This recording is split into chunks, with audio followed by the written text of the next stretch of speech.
sama dengan 0,71 U pangkat 1,23, di mana U adalah kecepatan angin dalam meter per detik.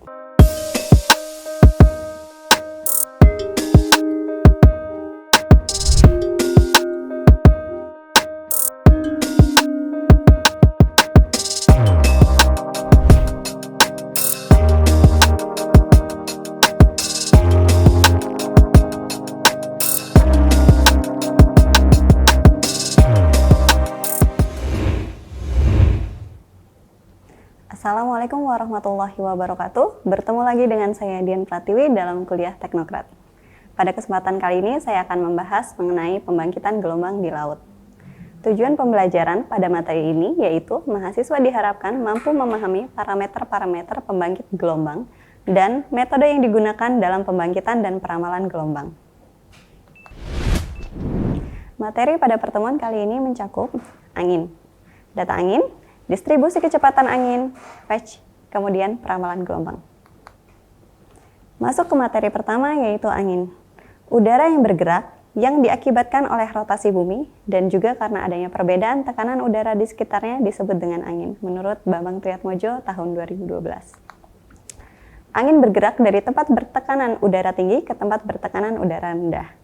Angin memiliki hubungan yang erat dengan sinar matahari karena daerah yang terkena banyak paparan sinar matahari akan memiliki suhu yang lebih tinggi serta tekanan udara yang lebih rendah dari daerah lain di sekitarnya, sehingga menyebabkan terjadinya aliran udara. Angin juga dapat disebabkan oleh pergerakan benda sehingga mendorong udara di sekitarnya untuk bergerak ke tempat lain. Pada waktu udara dipanasi, rapat massanya akan berkurang, yang berakibat naiknya udara tersebut yang kemudian diganti dengan udara yang lebih dingin di sekitarnya. Kemudian distribusi kecepatan angin. Distribusi angin dibagi menjadi 3 daerah sesuai dengan elevasi di atas permukaan. Daerah geostropik yang berada di atas 1000 meter dengan kecepatan angin adalah konstan. Di bawah daerah tersebut terdapat 2 daerah, yaitu daerah Ekman yang berada di daerah 100 meter sampai dengan 1000 meter dan daerah di mana tegangan konstan yang berada pada elevasi 10 meter sampai dengan 100 meter. Di kedua daerah tersebut, arah dan kecepatan angin berubah sesuai dengan elevasi karena adanya gesekan dengan permukaan laut dan perbedaan temperatur antara air dan udara. Kemudian data angin. Dalam suatu peramalan gelombang, diperlukan suatu data angin dengan data angin yang digunakan dalam peramalan gelombang adalah data di permukaan laut pada lokasi pembangkitan. Data tersebut dapat diperoleh dari pengukuran langsung di atas permukaan laut atau pengukuran di darat yang kemudian dikonversi menjadi data angin di laut. Kecepatan angin diukur dengan anemometer dengan satuan knot pada umumnya. 1 knot adalah panjang 1 menit garis bujur melalui khatulistiwa yang ditempuh dalam 1 jam atau 1 knot sama dengan 1,852 km per jam atau sama dengan 0,5 meter per detik. Dengan adanya data pencatatan angin jam-jaman, maka dapat diketahui angin dengan kecepatan tertentu dan durasinya. Kecepatan angin maksimum dan arah angin, dan juga dapat pula dihitung kecepatan rata angin harian. Kemudian konversi kecepatan angin. Pengukuran data angin diperlukan untuk peramalan gelombang. Data angin pengukuran dengan kapal perlu dikoreksi dengan menggunakan persamaan berikut ini, menurut Bambang Triatmojo tahun 2012. Rumusnya adalah U sama dengan 2,16 US pangkat 7/9, dengan US merupakan kecepatan angin yang diukur oleh kapal dalam satuan knot, kemudian U adalah kecepatan angin yang terkoreksi dalam satuan knot juga. Kemudian pengukuran angin yang biasa digunakan adalah pengukuran angin di daratan. Padahal dalam rumus pembangkitan gelombang, data angin yang digunakan adalah data angin di atas permukaan laut. Untuk itu, perlu dilakukan transformasi antara data angin di daratan dan di permukaan laut. Hubungan antara data angin di laut dan di daratan diberikan dalam persamaan yang terdapat dalam grafik di bawah ini. Rumus-rumus dan grafik-grafik pembangkitan gelombang mengandung variabel UA, yaitu faktor tegangan angin atau wind stress factor, yang dapat dihitung dari kecepatan angin. Kecepatan angin dikonversikan pada faktor tegangan dengan menggunakan rumus sebagai berikut. UA sama dengan 0,71 U pangkat 1,23, di mana U adalah kecepatan angin dalam meter per detik. Kemudian WRplot. WRplot sendiri adalah salah satu software yang berasal dari Lex Environmental Software yang berfungsi untuk menjalankan metode Windrows secara instan, atau suatu aplikasi yang digunakan untuk mempresentasikan distribusi arah dan kecepatan angin pada suatu wilayah pengamatan, dan waktu tertentu yang disajikan dalam bentuk grafik mawar. Arah angin yang biasa digunakan adalah 16 arah angin, tetapi bisa disesuaikan sesuai dengan kebutuhan, yaitu bisa 4, 8, 16, dan 32 arah angin. Bagaimana cara menjalankan program ini? Cara menjalankan program WRplot adalah sebagai berikut. Yang pertama, bentuk data dalam format notepad yang terdiri atas 7 kolom. Kolom pertama berisi nomor stasiun pencatatan data angin. Kolom kedua berisi tahun pencatatan. Kolom ketiga berisi bulan pencatatan data angin. Kolom keempat berisi hari pencatatan data angin. Kolom kelima berisi data pencatatan angin. Kolom keenam berisi arah angin dalam satuan derajat. Kolom ketujuh berisi kecepatan angin dengan satuan knot atau meter per sekon, atau bisa juga disebut meter per detik. Yang kedua yaitu jalankan program WRplot dengan cara add file, kemudian pilih file yang telah sesuai dengan ketentuan pada poin pertama. Kemudian klik Windrows, maka akan terlihat gambar mawar angin seperti pada gambar di bawah ini. Kemudian untuk mengatur arah dan kecepatan dapat menggunakan unit dan orientations yang terdapat pada program WRplot ini.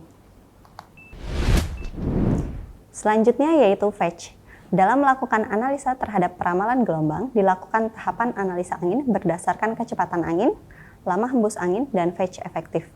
Fetch adalah jarak bebas di atas permukaan air laut yang merupakan daerah pembangkit gelombang yang ditimbulkan oleh angin dengan arah kecepatan yang sama, menurut Bambang Triatmojo tahun 2012. Untuk menghitung fetch efektif dapat digunakan rumus sebagai berikut, di mana F sama dengan sigma xi dikali cos alpha i dibagi dengan sigma cos alpha i, di mana F sama dengan panjang fetch efektif dalam satuan kilometer, kemudian xi sama dengan proyeksi radial pada arah angin dengan satuan kilometer.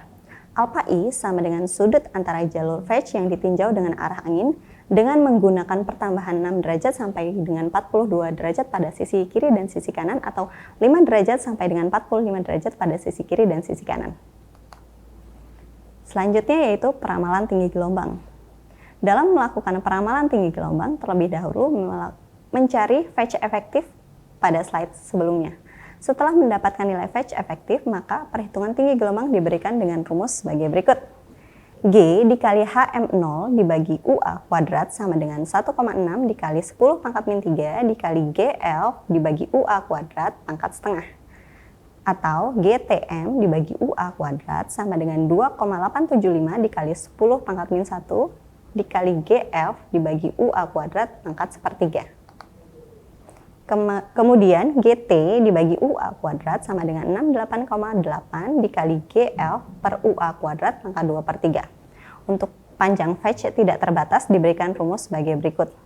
G HM0 dibagi UA kuadrat sama dengan 2,433 dikali 10 pangkat min 1. GTM per UA kuadrat sama dengan 8,133.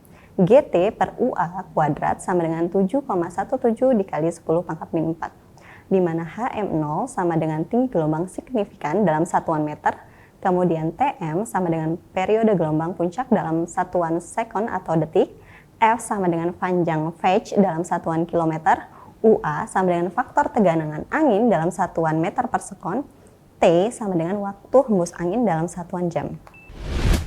Selanjutnya yaitu peramalan dengan periode ulang tertentu. Frekuensi gelombang-gelombang besar merupakan faktor yang mempengaruhi perencanaan bangunan pantai. Untuk menetapkan gelombang dengan periode ulang tertentu dibutuhkan data gelombang dan dalam jangka waktu pengukuran yang cukup panjang. Data tersebut bisa berupa data pengukuran gelombang atau data gelombang hasil prediksi berdasarkan data angin menurut Bambang Triatmojo 2012. Dalam hal ini, peramalan gelombang dilakukan dengan menggunakan dua metode. Yang pertama yaitu metode Weibull, dan yang kedua yaitu metode Fisher-Pipet tipe 1 yang dapat disajikan dalam tabel berikut ini. Ini adalah tabel perhitungan peramalan gelombang dengan metode Weibull dan metode Fisher-Pipet tipe 1, di mana terdapat kolom pertama yaitu nomor urut, kemudian kolom kedua yaitu HSM, kolom ketiga yaitu P, kolom keempat yaitu YM, kolom kelima yaitu HSM dikali YM, kolom keenam yaitu YM kuadrat, kemudian kolom ketujuh yaitu HSM dikurang HR kuadrat, kemudian kolom selanjutnya yaitu SM, dan yang terakhir adalah HSM dikurang RM kuadrat. Selanjutnya yaitu keterangan yang terdapat dalam tabel. Yang pertama adalah kolom pertama. Kolom pertama tadi sudah saya bicarakan, yaitu terdapat nomor urut dalam M. Kolom kedua yaitu gelombang yang diurutkan dari besar ke kecil sesuai dengan kolom pertama. Kolom ketiga yaitu nilai P, HS dikali dengan HSM dihitung dengan rumus sebagai berikut. Terdapat dua rumus. Yang pertama adalah metode Weibull, P di mana HS dikurang dari sama dengan HSM sama dengan 1 dikurang M dikurang 0,2 dikurang 0,27 dibagi dengan akar K dibagi NT ditambah 0,2 ditambah 0,23 dibagi dengan K. Selanjutnya metode Fisher-Pipet tipe 1. P, HS kurang dari HSM sama dengan 1 dikurang M dikurang 0,44 dibagi dengan NT ditambah 0,12. Di mana P, HS dikali HSM sama dengan probabilitas tinggi gelombang representatif ke M yang tidak terlampaui. Sedangkan HSM merupakan tinggi gelombang urut pada urutan KM dalam satuan meter. Kemudian M sendiri nomor urut tinggi gelombang signifikan, kemudian NT merupakan jumlah kejadian selama pencatatan, dan K sendiri merupakan parameter bentuk. Kolom keempat merupakan nilai YM diperhitungkan dengan persamaan sebagai berikut. Terdapat dua persamaan yaitu dengan menggunakan metode Weibull dan metode Fisher-Pipet tipe 1. Untuk metode Weibull, nilai YM diperoleh dengan menggunakan rumus YM sama dengan ln dikali ln F, di mana HS kurang dari HSM pangkat 1/K. Untuk metode Fisher-Pipet tipe 1, YM sama dengan min ln dikali min ln F, di mana HS kurang dari HSM. Untuk kolom kelima dan keenam merupakan nilai yang digunakan untuk analisis regresi linier guna menghitung parameter A dan B. Kolom ketujuh digunakan untuk menghitung deviasi standar gelombang signifikan. Kolom ke-8 merupakan perkiraan tinggi gelombang yang diperhitungkan dengan persamaan linier yang dihasilkan. Kolom ke-9 merupakan perbedaan antara HSM dan HSN, di mana HSM dikurang dengan HSN. Selanjutnya, dihitung tinggi gelombang signifikan dengan beberapa periode ulang yang dilakukan dengan menggunakan rumus sebagai berikut. HSR sama dengan A dikali YR ditambah B, kemudian A sama dengan N dikali sigma HSM dikali YM dikurang sigma HSM dikali sigma YM dibagi N dikali sigma YM kuadrat dikurang sigma YM kuadrat. Untuk B sendiri dihitung dengan menggunakan rumus HR dikurang A dikali YM. Untuk metode Weibull, nilai YR diperoleh dengan menggunakan rumus sebagai berikut. YR sama dengan ln dikali ln LTR, sedangkan untuk metode Fisher-Pipet tipe 1, nilai YR diperoleh dengan menggunakan rumus YR sama dengan ln dikali min ln 1 dikurang 1 per LTR. Dengan keterangan rumus yaitu sebagai berikut, di mana HSM sama dengan tinggi gelombang berdasarkan kejadian ulang, kemudian TR merupakan periode ulang dalam satuan tahun, L merupakan rata jumlah kejadian per tahun. Selanjutnya yaitu kesimpulan. Setelah mempelajari paparan di atas, dapat disimpulkan beberapa hal, yaitu yang pertama, angin merupakan udara yang bergerak yang dapat dijadikan parameter dalam suatu peramalan gelombang. Yang kedua, data angin yang dibutuhkan dalam perencanaan gelombang dapat berupa data angin jam-jaman dan harian dalam kurun waktu tertentu. Yang ketiga, aplikasi WRplot merupakan aplikasi yang dapat menggambarkan arah dan distribusi kecepatan angin yang berpengaruh terhadap arah pembangkitan gelombang karena angin. Yang kelima, peramalan gelombang dilakukan dengan menggunakan analisa angin berdasarkan kecepatan angin, lama hembus angin, dan Fetch efektif. Yang keenam, Dalam merencanakan bangunan pantai diperlukan data tinggi gelombang dengan periode ulang tertentu. Untuk menetapkan gelombang dengan periode ulang tertentu dibutuhkan data gelombang tercatat dalam jangka waktu pencatatan tertentu atau data gelombang hasil prediksi berdasarkan data angin tercatat. Yang terakhir adalah peramalan gelombang sendiri dapat dilakukan dengan menggunakan dua metode. Yang pertama yaitu metode Weibull, yang kedua yaitu metode Fisher-Pipet tipe 1. Nah, demikian materi mengenai pembangkitan gelombang di laut. Terima kasih dan sampai jumpa pada kuliah-kuliah lain di Kuliah Teknokrat selanjutnya. Jangan lupa komen dan subscribe channel ini. Saya akhiri, wabillahi taufiq wal hidayah. Wassalamualaikum warahmatullahi wabarakatuh. Terima kasih sudah menyaksikan video pembelajaran ini. Jangan lupa like, komen, dan subscribe, serta nyalakan tanda loncengnya agar kalian tidak ketinggalan informasi update lainnya.